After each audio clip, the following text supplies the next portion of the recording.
WPTV Treasure Coast News starts now. Unwanted notices for some Port St. Lucie residents after all the recent trash troubles. Some people caught off guard with past due letters. Plus a fee for a copy of your deed, the scam that those in Martin County are warning you to keep an eye out for. Good evening, welcome to Treasure Coast News on WPTV News Channel 5, Saturdays at 7 o'clock. You can join us right here for dedicated coverage of stories and issues in and around the Treasure Coast from Stewart to Sebastian. Let's start with a look at the forecast with WPTV First Alert meteorologist Kate Wenzel. Kate? Hey, John, it was a hot and mainly sunny day across the Treasure Coast. Hopefully you enjoyed it. A little time lapse from Jensen Beach. Just a gorgeous sunrise this morning. So had some rain, but then mainly blue skies, and a lot of folks were able to beat the heat there, enjoying that nice ocean breeze with winds out of the east at about 5 to 10 miles per hour. Temperatures right now across the Treasure Coast: 85 Fort Pierce, 86 in Port St. Lucie, 86 in Stewart, and 86 right now in Okeechobee. Well, we've seen plenty of moisture around the Sunshine State as a whole today, but right now we are nice and quiet. The only exception, some light showers on the western edge of Okeechobee, just to the west of Bassinger, but we're looking at a mainly dry evening tonight. Temperatures staying balmy all the way through 1 a.m. Temps in the mid to low 80s. Now, the other story, the tropics are starting to get active. We have Danielle in the northern Atlantic, and we have Earl here north of the Leeward Islands. Coming up, I'll have the track and the future intensity of both of these storms. Well, NASA's new moon rocket sprang another dangerous fuel leak on Saturday, forcing launch controllers to call off their second attempt to send a crew capsule into lunar orbit with test dummies. In a news conference this afternoon, NASA says the giant rocket may have to be moved back to the vehicle assembly building if it can't be repaired on the launch pad. We do not launch until we think it's right. And these teams have labored over that, and that is the conclusion that they came to. So I look at this as a part of our space program, of which safety is the top of the list. The first attempt earlier in the week was also marred by escaping hydrogen. Those leaks were elsewhere on the rocket, which is the most powerful ever built by NASA. NASA Administrator Bill Nelson said repair work could bump the launch into October after Tuesday, a 2-week launch blackout period kicks in. After months of waiting, a new trash provider is taking over in Port St. Lucie. But even with the city moving on from Waste Pro, some customers reporting a new issue this week. They say they've been getting letters from Waste Pro saying they're past due. WPTV Treasure Coast News' Megan McRoberts got to the bottom of why these letters were going out. Frustrations with Waste Pro are lasting through the company's final days with the city of Port St. Lucie. City staff now receiving up to 50 complaints from residents who received letters like this from Waste Pro that say their accounts are past due, amounts like $110 or more than $240, and that their accounts could be turned over to collections. City staff investigated these complaints and found more than half of the accounts had already been paid. Now encouraging anyone who gets a letter like this to call the city first before sending payment you may not actually owe. In a statement, Waste Pro told me it apologizes for any confusion related to the non-collection notices that were erroneously sent out to some of the Port St. Lucie customers. There was a technology error with our billing system that was not caught until after the notices were in the distribution process. Please disregard these non-collection notices. We thank residents for their patience because we know it's been tough. Director of Neighborhood Services Carmen Capizzuto hopeful this is the final frustration for residents from Waste Pro as its new solid waste provider. FCC Environmental takes over Monday, even starting days ahead of time to get the city's trash troubles back on track. There's lots going on this week in preparation for the new automated collection system that starts on Monday. By now, residents should know their new service day, and about 95% of residents have their new garbage carts. This is a major overhaul, and we've done in 6 months what typically takes 12 to 18 months. 18,000 homes and thousands of businesses soon getting a much anticipated reset, and what the city hopes will be a seamless transition. Seamless to us means by Friday the 9th, everybody has had their pickup on their service day and everything's off the ground, and then we'll just be into that cycle from here on out. That's the goal. Megan McRoberts, WPTV News Channel 5. Now, recycling is also coming back in Port St. Lucie, the city announcing that curbside recycling will resume starting next week. It will be collected once a week on the same day as garbage and yard waste. Well, heavy smoke lingering in Port St. Lucie from a 28-acre mulch fire. Well, that smoke could stick around for weeks. The fire started back on August 25th along Glades Cutoff and Rangeline roads due to dry weather, and it was made worse by a recent lightning strike. It caused giant piles of mulch to combust, and even though the fire's been contained, smoke left in the air still causing issues for residents with respiratory issues. Some schools have moved recess indoors. City leaders again say if you have breathing issues, stay inside if you can. This week, Governor Ron DeSantis made a stop on the Treasure Coast with a multi-million-dollar check in hand. The funds from the state's Job Growth Grant Fund, and I was in Fort Pierce to learn how this new grant will help the city. 2nd Street in downtown Fort Pierce buzzes with new retail shops and restaurants. But when 2nd Street Bistro opened 10 years ago on the block, Jeff Grouth says it was a very different scene. I know when I first came on board here that I remember looking out this front door and I no lie saw tumbleweed rolling down the street. Tuesday, the restaurant played host to an announcement from Governor Ron DeSantis. We're very bullish on St. Lucie County as a whole. We think Fort Pierce, really is a great spot, and I think this is really going to help the area continue to blossom. The governor awarding a $2.7 million grant to the city of Fort Pierce for infrastructure improvements. We know we're a beautiful city, but with these improvements, everybody's going to know we're a beautiful city. The grant will allow the city to do a number of things, including making improvements to a stretch of Indian River Drive right next to the massive Kings Landing development underway. Because of its location, the Kings Landing project is almost an extension of Fort Pierce's downtown. Kings Landing is a nearly $145 million plan with retail, restaurants, 114 homes, and a 140-room hotel. City and state leaders tout public works will help attract new businesses. And for those currently in business, the more the merrier. The more restaurants, the better. As far as I'm concerned, competition never hurt us. A Treasure Coast man accused of defrauding hundreds of customers will spend 30 years in prison. Brian Washburn and his wife Crystal operated Amore Pools, a pool installation business in Vero Beach. The two were arrested last October after an investigation revealed both were collecting money but not finishing jobs.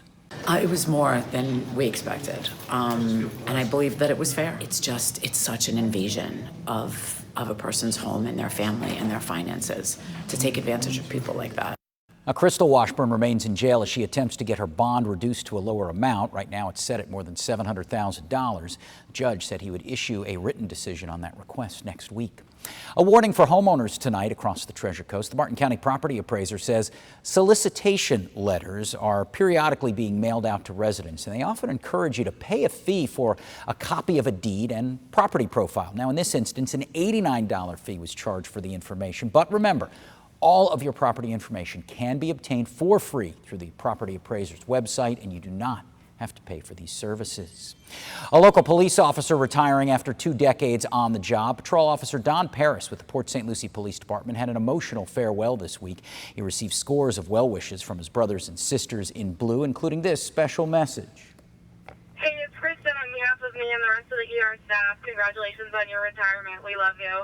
When I heard her voice, that's what got me here. I was strong when I heard her voice. His daughter Kristen, a local charge nurse at St. Lucie Medical Center, surprised him with her own special send-off. Paris says he plans to move to St. Augustine with his wife and get active with a local church, but don't expect him to get too comfortable. He says just because he's retiring doesn't mean that he's hanging up his hat for good. No one making minimum wage can afford a 2-bedroom rental unit on the Treasure Coast. That's according to the National Low Income Housing Coalition's Out of Reach 2022, the High Cost of Housing Report, which was released about a month ago. TC Palm's top premium story this week continues to look at the area's soaring home values and high rental costs that go along with them.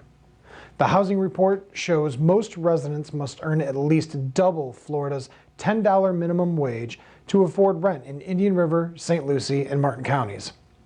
In St. Lucie and Martin, the report shows residents must earn more than $24 an hour to afford rent. In Indian River, it's almost $22. Fair market rent expectation in St. Lucie and Martin is almost $1,300 monthly. In Indian River, it's more than $1,100. However, in reality, rental rates here exceed that by hundreds of dollars. A national real estate analysis firm found the average asking price for rent in St. Lucie and Martin is $1,900, $600 more than fair market rental. To afford that, those residents should earn about 3.5 times the minimum wage. Unfortunately, experts predict the issue won't get better soon. To see a breakdown of rent by Treasure Coast zip code, visit tcpalm.com/premium. I'm Executive Editor Adam Neal for TC Palm. Sugar farming in Florida has for long posed environmental questions over the health of the Everglades, how new efforts are helping sugar farmers protect the state's treasured environment. Plus, more than 800 days at the shelter, and tonight this Treasure Coast dog finally has a new home. And the tropics are getting active now that we're in the month of September. So we're watching Danielle and Earl all have their tracks coming up and their intensity too. That's coming up after the break.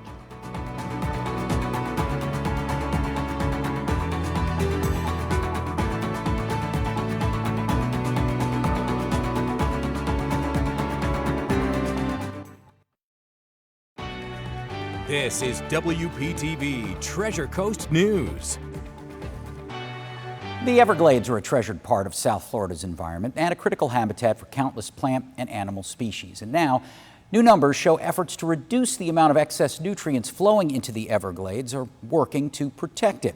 U.S. sugar and similar farming groups are often criticized as the source of some excess nutrients. But this week, they showed our Megan McRoberts how they're working to be a part of the solution. On hundreds of thousands of acres of farmland south of Lake Okeechobee, U.S. Sugar is among the massive farming companies growing sugar, beans, corn, and other crops in the Everglades Agricultural Area, or EAA. Where we make our money is in the stalk. Area manager Stephen Stiles has spent decades watching the sugar industry grow. That is where the sugar is stored. And best management practices, or BMPs, evolve. Everywhere from a little bit of regulation to a lot of regulation. Regulations aiming to support farmers while also protecting the environment. One of those, under the Everglades Forever Act, requires a 25% reduction of phosphorus in the water that flows south off of the farmlands, then through water treatment areas and ultimately to the Everglades. And the standard it has to meet before it goes into the Everglades is, in some cases, cleaner than rainfall. Phosphorus in the soil is essential to farming. If you don't have phosphorus, you don't grow it. But can devastate plant and wildlife habitats in the Everglades and food sources when it gets into the water. This year, U.S. Sugar announcing they contributed to a 66% reduction in phosphorus runoff. Keeping it on site is what we want is our target. Stiles showed me some of their practices, using laser technology to check that fields are level. These tractors pull those lasers, detecting uneven areas. When he runs over a spot that's lower than level, it'll drop dirt out. Level land keeping water from running off into a web of canals. But those canals also have ways of filtering the water before it flows to pumps that would take water off of the farm property. Coming in, it has to go through this culvert to get in that canal. Well, the nutrients and the dirt that might be flowing with that water, when it hits this sump, they settle out in the sump instead of coming through the culvert. Muck is also removed with equipment much like this. When we clean the muck that's inside our drainage ditches and our irrigation ditches, it's the same muck that was on the field. So we put it right back on the field. But the water that is pumped out is sampled and tested. In pump stations around the EAA, there are hundreds of samplers just like this one that take samples of the water that leaves the farm to measure just how much phosphorus is present. Vials of water are sent to various labs where the phosphorus levels are studied and the annual percentages and success is calculated. That allows everything in the Everglades to be more natural the way it needs to be. Megan McRoberts, WPTV News Channel 5. Now here's a great update we want to share with you tonight about a pup that for years just couldn't catch a break. Opie. He'd been waiting more than 2 years to be adopted and finally has a forever home. Look at that guy. There he is with his new family. The Humane Society of St. Lucie County sharing the news this week that there are no dry eyes tonight. After 838 days, Opie found his happily ever after. It really took a village to make that happen. The owner of Big Apple Pizza, Scott Van Duzer, donated a $500 gift card for his shop for whoever adopted Opie, and then 2 other donors came forward to pitch in for extra cash and even a waived adoption fee. Love to see stories like that. Well, here's the scene from Jonathan Dickinson State Park in Hobe Sound, and just a beautiful evening out there. If you don't mind things a little bit on the warm side, but we're still in early September, so not unusual to have a very balmy evening. Right now, 86 in Stewart, 85 Fort Pierce, Port St. Lucie 85, Sebastian 85 degrees, and in Okeechobee we're checking in at 87. Now, when you factor in the humidity, this is when it starts to feel pretty oppressive out there, feeling like 95 in Fort Pierce, 92 Port St. Lucie, and 95 in Okeechobee. So if you're headed out for the Saturday evening, mainly dry conditions, temperatures staying in the low to mid 80s. So a lovely Saturday evening. On the Viper radar, we just see basically dry conditions for the East Coast. One little shower there on the very border of Okeechobee County. Other than that, mainly dry for tonight. Rain chances staying right around 10% overnight. And tomorrow's going to be hot and steamy. Temps near 90 degrees, the heat index near 100. So we have Danielle and Earl that we are tracking tonight in the tropics. And the good news, neither one is expected to impact us. You can see Danielle just kind of sitting and spinning there. It is expected to strengthen back up to a Category 1 hurricane, not expected to impact any land areas. Tropical storm Earl, much further to the south. It's moving to the west-northwest at 10 with winds of 50, but in time it's going to take that curve off to the east-northeast, moving it away from the United States. So good news there. Tomorrow, Vipercast keeps us very quiet. A few inland storms. That's about all. So most of your Sunday should stay dry. Tonight, 80 degrees. And then as we head into Sunday, we're looking at a high temperature right around 91, 92 degrees. Really just a 20% chance of showers and isolated storms. Good boating, seas 1 to 2 feet. And here's your 7-day forecast. Temperatures not budging much. We're not getting rid of the heat, and we're not getting rid of the sun with low-end rain chances through Tuesday. By the end of the work week, those rain chances do ramp up to 50% Friday and Saturday.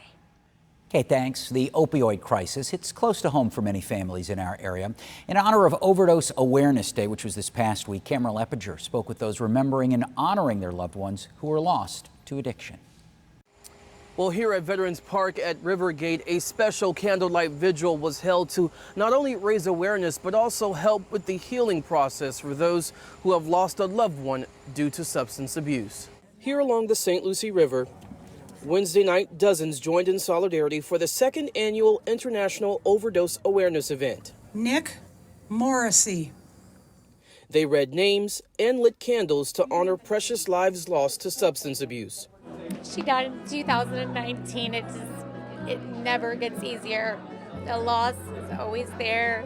Crystal Barker King was there for her sister, Sarah Lanning, a 23-year-old from Port St. Lucie who had a love for animals and helping seniors, but also struggled with addiction. She bought what she thought was heroin, and it turned out to be fentanyl. So she literally, within seconds, it killed her. And Crystal is not alone. If it happened to my son, it can happen to anyone. Patty Roberts lost her youngest son, Danny, to heroin laced with fentanyl 4 years ago. He battled with addiction and other mental health issues for 8 years, and his death left Patty and her husband devastated. To have to sit there and write a 22-year-old's obituary, it's heartbreaking.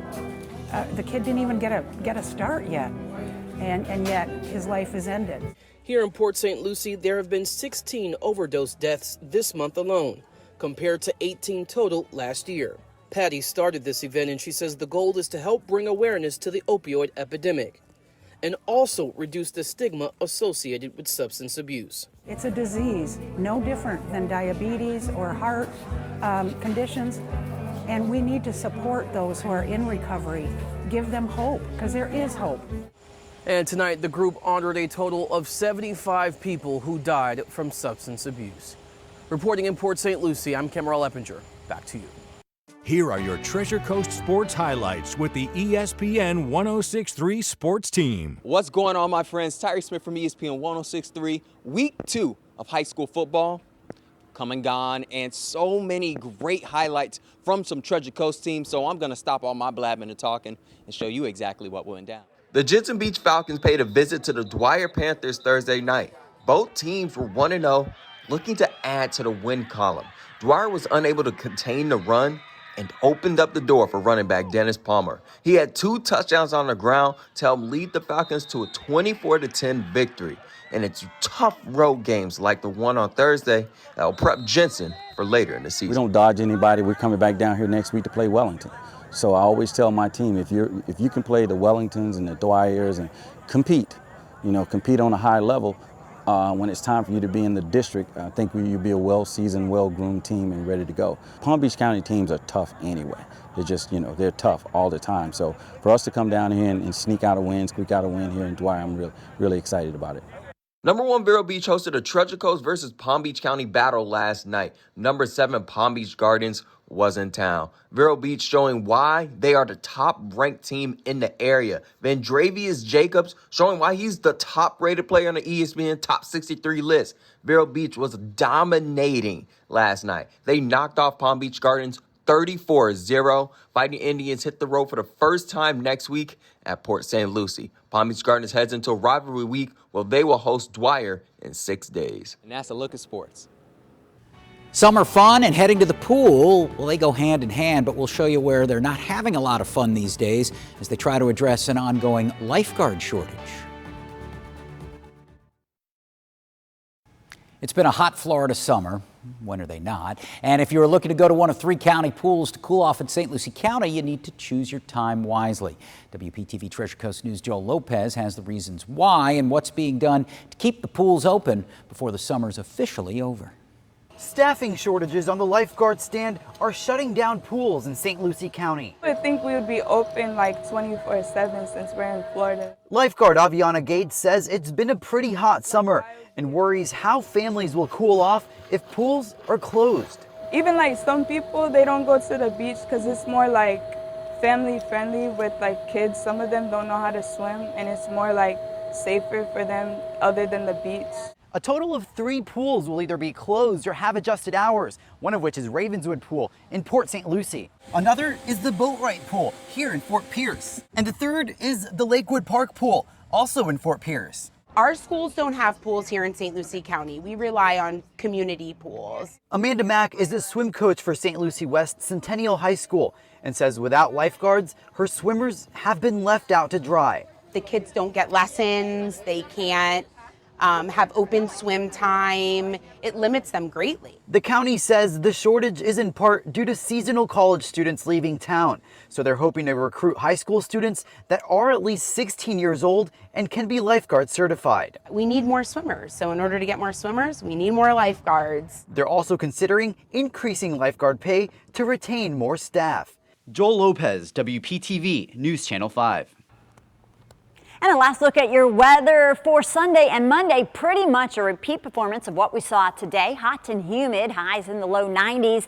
A slightly higher rain chance on Monday, but not by much. Most of the storms will be pushing inland, which means the beaches should be mainly sunny both Sunday and Monday. Now, as we head into the work week, we'll start to see higher end rain chances start on Wednesday and Thursday, but really come to fruition Friday, Saturday with a 50% chance of scattered thunderstorms. Thanks so much for tuning in for your weekly edition of Treasure Coast News. Catch us again next Saturday as we highlight what makes the Treasure Coast great. If you're looking for updated stories on and around the Treasure Coast, go to WPTV.com and click on the Treasure Coast link at the top of the homepage. We're back here tonight with your late news at 11.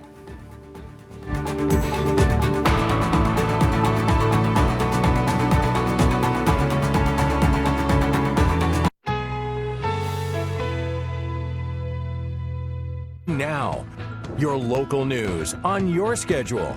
Download the WPTV app on your connected TV or device and get your latest news and weather 24/7. Sponsored by Bears Furniture. Live beautifully. Good evening, I'm Jon Shainman. Meteorologist Kate Wenzel's forecast is just ahead. First, a look at your WPTV headlines. The launch of NASA's Artemis moon rocket likely to face a minimum delay of a few weeks. In a news conference, NASA says the latest launch on Saturday scrubbed due to a liquid hydrogen leak. A giant rocket may need to be moved back to the vehicle assembly building if it can't be repaired on the launch pad. It's the second time within the week that NASA's had to scrub a launch due to technical problems. The first scrub was on Monday. Area firefighters hoping you will fill the boot this weekend. Volunteers with Palm Beach County Fire Rescue out in force collecting money for muscular dystrophy outside many area public stores. Donations to benefit the Muscular Dystrophy Association, which for more than 70 years has led the way for people living with neuromuscular diseases. And shoppers taking advantage of the sales tax holiday for tools. Starting today, customers can buy things like gloves, power tools, and toolboxes tax-free. We caught up with some people at the Home Depot on Palm Beach Lakes Boulevard in West Palm Beach who are capitalizing on the savings. That tax holiday runs through September 9th. And weather-wise for your Saturday evening, looking very nice, mild and muggy temperatures. In fact, staying around 80 degrees with winds out of the east at 10. Then tomorrow, it's another hot day. Temps above average, 92 degrees. Our average high for this time of year is 89. Winds out of the east at 10. Overall, great boating. Seas only 1 to 2 feet, and then water's light chop. High tide 3:20 in the afternoon. And here's a look at your first alert. Extended forecast temperatures will be in the low 90s all the way through Tuesday. Relatively low-end rain chances, expecting a lot of sunshine. And then as we head into later portions of the work week, those showers and storms, they're coming back with a 50% chance of rain on Friday and Saturday. And don't forget, for breaking news, make sure you have the free WPTV mobile app loaded on your smartphone. I'm Jon Shainman. Those are your WPTV headlines. I'm Cameron Leppinger in Port St. Lucie, where that massive mulch fire is now causing major health concerns for residents and their pets. As a massive mulch fire continues to burn, neighbors here in Port St. Lucie say they're dealing with an unbearable smoky situation. The first day it was really crazy because it was super big and super dark, and I was actually on the phone with him and I was like, what is that? It was very thick. You literally could not be outside. And it all comes after the Florida Forest Service says lightning struck this area near Glades Cutoff and Rangeline Road last Thursday.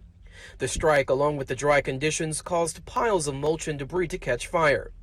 Despite it being 100% contained, officials say the smoke could linger for at least the next few weeks, even a month. We do have contractors out here that are going to be stirring the debris up, so if we can get some more air to it, we can hopefully burn it off quicker, but it is 28 acres. It is massive. Come on, buddy. Anita Fowler has already witnessed the effects of the smoke firsthand. As soon as I walked out the door, it affected me. And I couldn't breathe. I had to run back into the house. I had to put protection over my mouth to come back out again. Moments later, her miniature pinscher Toby also had a flare-up. He just started sneezing and then he started coughing. You know, it affected him really fast. He was only out here for a few minutes before he was already reacting to it. And Anita isn't alone. The St. Lucie County Fire District has already responded to about 70 calls from people having respiratory problems.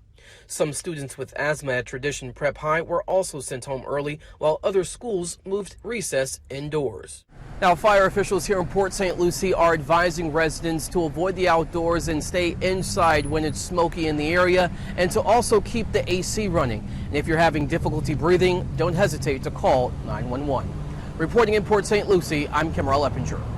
So here's how it works. Arrive on time and work your full scheduled shift for every day of the month. Then you're eligible to receive $10 for each day. That means a month with 20 working days would give you a $200 bonus. Cesar Rodriguez takes pride in his work, delivering much-needed supplies around the Martin County School District. It's always busy. It's always a new challenge. And we're providing a service to the community, so I love it. It's great. His team is short an employee right now, driving up his responsibilities. A lot of our departments are working with depleted staff force, and it's hard. It's hard for us to take off, because of lack of, manpower. A new incentive in the school district is designed to help that. It's a potential bonus for the 700 support staff employees, including bus drivers, food service workers, custodians, and more, if they have perfect attendance each month. We run our buses on time, so we need our drivers on time. We clean our schools all day. We need them here all day to clean our schools. So here's how it works. Arrive on time and work your full shift every day of the month. then you're eligible for $10 a day. So that means if you work 20 days in the month, you could get a $200 bonus. So it's pretty much a black and white process. If you take a sick day, you don't get the bonus. If you take a vacation day, you don't get the bonus. Secretary Elizabeth Rumi is excited to work toward this extra cash and hopes it motivates her coworkers too. In order to be successful, you have to work together. So the incentive it helps everyone out. Also with the economy, how it is nowadays, it helps the families out also. Caesar, too, is sorting out his schedule to make sure he can earn a little extra. Yeah, all that could help, for sure. Yeah, I mean, unexpected expenses always come. I mean, so something like this is really a welcome. Stephanie Suskind, WPTV, News Channel 5.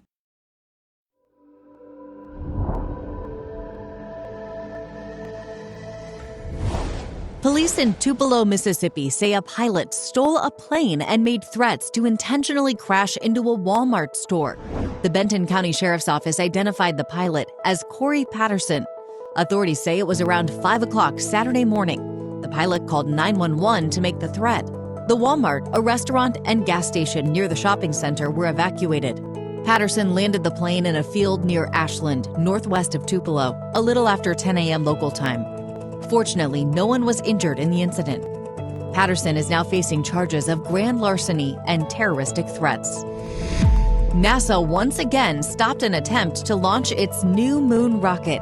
NASA's Artemis 1 mission was called off late in the morning, again due to technical issues. A liquid hydrogen leak was found by engineers after 7 a.m., preventing the tank from being filled. This is the second time within the week that NASA has had to scrub a launch due to technical problems, the first on Monday. More than 14,000 strollers from Up a Baby are being recalled because of a risk of amputating children's fingers. The Consumer Product Safety Commission reports the rear brakes on the company's all-terrain Ridge jogging strollers can pose a laceration or amputation threat.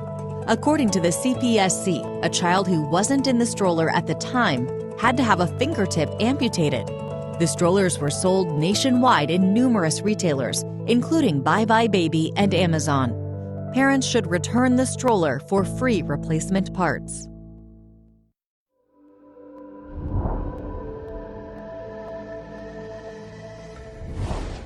You've probably heard about the possibility for house foundation issues if you've experienced flooding, but you can also have issues if you're experiencing drought.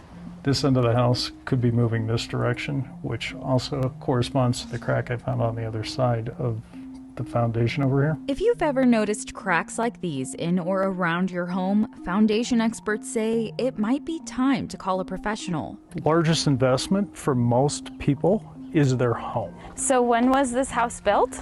It was built in 2004. Rick Donahoe is a certified field inspector. He took me around the house to show me where to look for signs the foundation is at risk. Cracks in drywall, cracks in mortar joints, cracks in the actual foundation itself. A lot of people can see their foundation if they don't have a finished basement. Many people are aware that flooding can cause shifts in a house foundation. The nation's leading foundation company says it's been a consistent problem for homeowners in states like Florida, Georgia, and Texas. But drought can also be a cause for concern. The soils, for the most part, are supporting the foundation, supporting your house. So as they dry up, you have significant load coming down on the foundation. Right now, scientist Andreas Prine with the U.S. National Center for Atmospheric Research says the southwestern U.S. is experiencing the most severe drought. A mega drought is defined as if a drought lasts for 20 years or longer. The only time he says states like California, Nevada, New Mexico, or Utah get out of these dry spells is when there is massive flooding. This is also something we see more often, I would say, that droughts or dry conditions are ended by very heavy events, and then you can have dramatic flooding. Very dry soil followed by very wet soil likely means more problems for your house. And to prevent a couple $1,000 bill from turning into a $50,000 bill, it's better to fix it sooner rather than later. In Denver, I'm Elizabeth Ruiz reporting.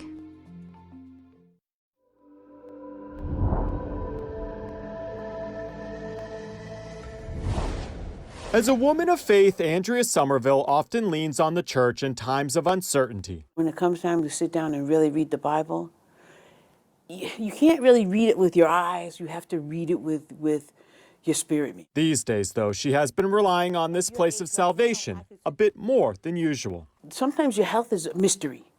Being a diabetic is a mystery. A few years ago, Andrea's twin sister was diagnosed with chronic kidney disease. The reality of that diagnosis hit hard. It was something that came out of the blue, and you don't expect it, but you don't expect your kidneys to shut down. Kidney disease is often called the silent killer. 37 million Americans have chronic kidney disease.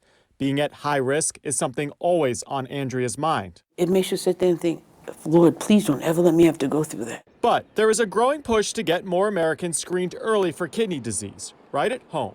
What we want to do is test everybody really early, and the earliest, easiest way to find somebody at risk is through the urine. Paula LeClaire is with a company called Healthy.io. A few weeks ago, their app Kidney Check home urine tests received FDA clearance to be rolled out.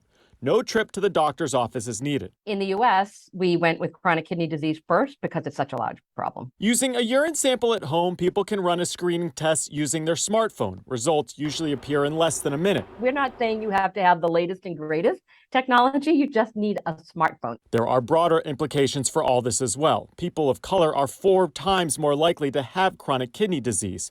The hope is that by breaking down barriers with these tests, early detection can still be possible. It's not until late stages that it becomes symptomatic. So somebody has symptoms, they probably already are close to needing dialysis or a transplant. While this is the first app of its kind to be FDA approved for home kidney screenings, it's part of a growing list of FDA-approved mobile medical apps, including EKG readers, colon tests, and pulse oximeters. If they could go ahead and do this and take the test at home and get some information for themselves to understand the test, but you're at the comfort of your own home. For patients like Andrea Somerville, being able to screen herself at home now means she's more likely to stay on top of her kidney health. My kidneys are doing good. Thank you, Jesus. They're doing good. Prayers answered along the path to making sure her health is a top priority. I'm Chris Conti.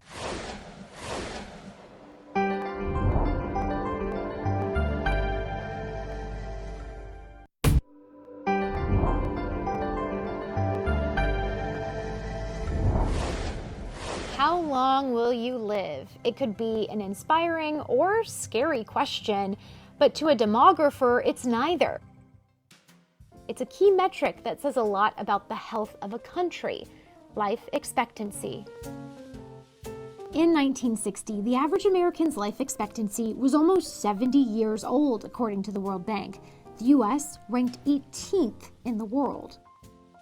Today, the nation has made progress with an average life expectancy of 77, but other countries have made greater strides. As of 2020, the U.S. was ranked 61st out of 237 nations.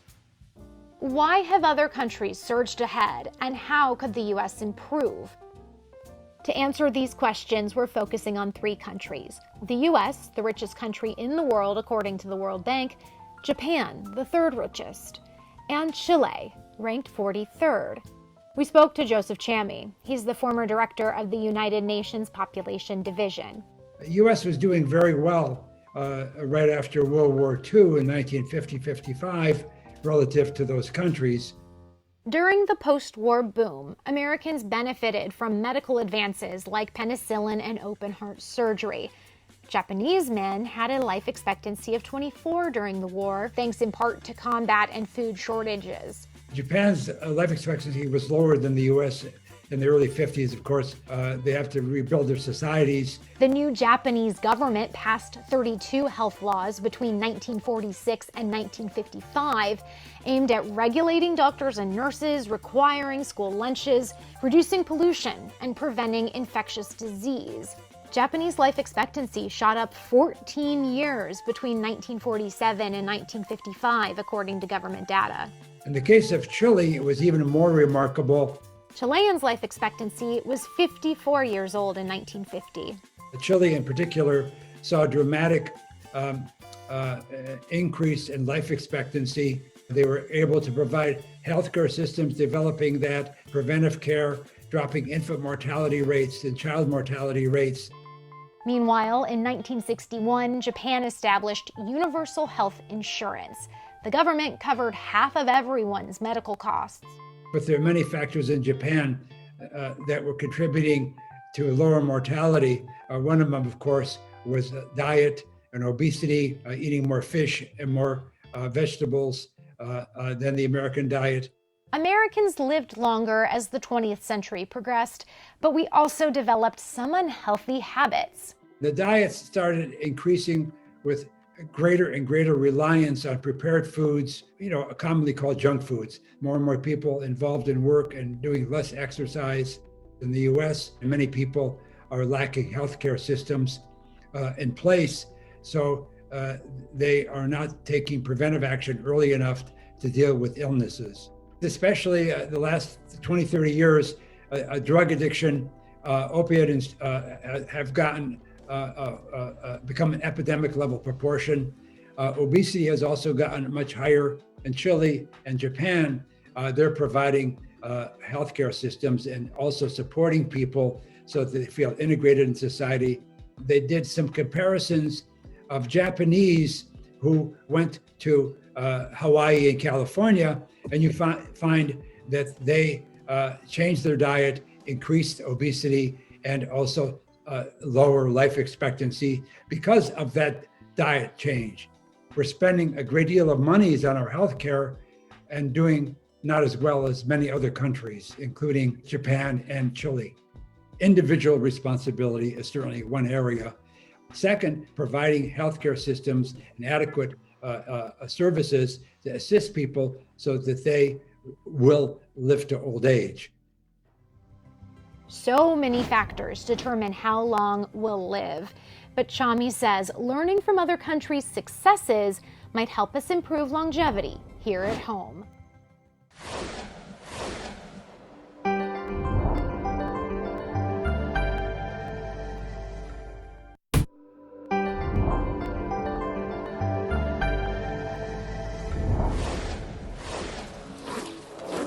Americans are getting ready to celebrate this Labor Day weekend. AAA says domestic travel is up 22% compared to 2021, with top destinations including Orlando and Las Vegas. The vast majority will drive where they're going. They'll benefit from lower gas prices. The national average for a gallon of gas is down more than $1 from its peak in June.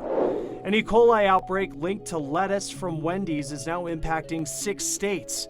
Nearly 100 people have gotten sick, including cases in New York, Pennsylvania, Kentucky, Indiana, Michigan, and Ohio. Wendy's says it's changing its lettuce supply to stop the spread. The major cinema chains declared this Saturday National Cinema Day. As a result, you can buy a ticket for $3. Some popular films, like the latest Spider-Man and Jurassic Park movies, will be back in theaters to celebrate the event. The goal is to get people back to the movies. Overall ticket sales remain much lower than they were pre-pandemic. I'm First Alert meteorologist Kate Wenzel for tonight. A few showers possible, but mainly dry conditions, staying warm too, and muggy winds out of the east at 10. Then tomorrow, as we head into Sunday, the second day of the 3-day weekend for a lot of folks, a few morning showers possible, but mainly just inland storms, and a lot of us staying dry because there's only a 20% chance of seeing the rain showers. Winds out of the east at 10. For the boaters, great boating, seas 1 to 2 feet. Inland waters a light chop. High tide 3:20 in the afternoon. Low tide 8:43, and here is your First Alert 7-day forecast. So as we head through the remainder of your Labor Day weekend, we're looking pretty good at 20% chance of rain on Sunday, 30% for Monday, staying hot with temperatures running 3 degrees above average. Now, as we head into Wednesday and Thursday, rain chances increase to 40%. More moisture working in from the tropics will give us a better chance of rain for Friday and Saturday at 50%.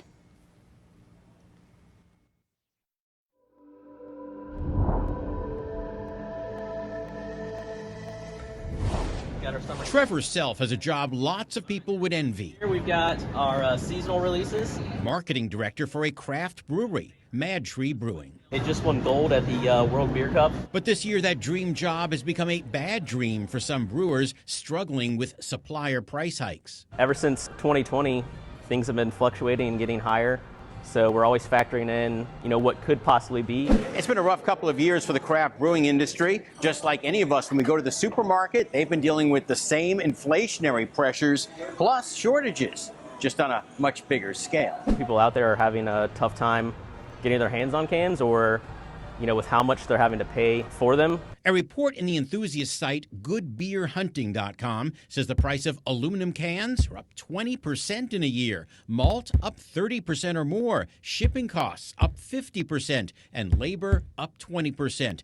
But it's the CO2, or carbon dioxide shortage, that's causing the most headaches right now. It is an ingredient. So if you don't have CO2, you don't have beer. Chuck Skypeck with the Brewers Association says some smaller craft breweries are now curtailing production until later this fall. They may not see their favorite beer on the shelf if the brewery has encountered those problems. The government's Consumer Price Index shows beer prices up 5% this year, but Skypeck says that could go higher. Back at Mad Tree Brewing, Trevor Self says they're doing everything they can to keep these taps flowing. We're always finding creative and strategic ways to save on costs without dampening our product. And keep the price of that first sip affordable. And that way you don't waste your money. I'm John Matteries.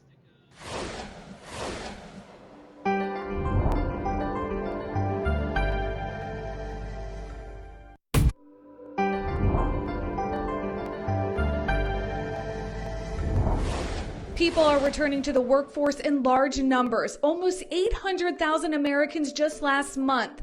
But while more people are working now, labor force participation is still lower than it was before the pandemic.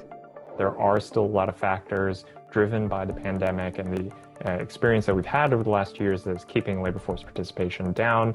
The most prominent example is long COVID.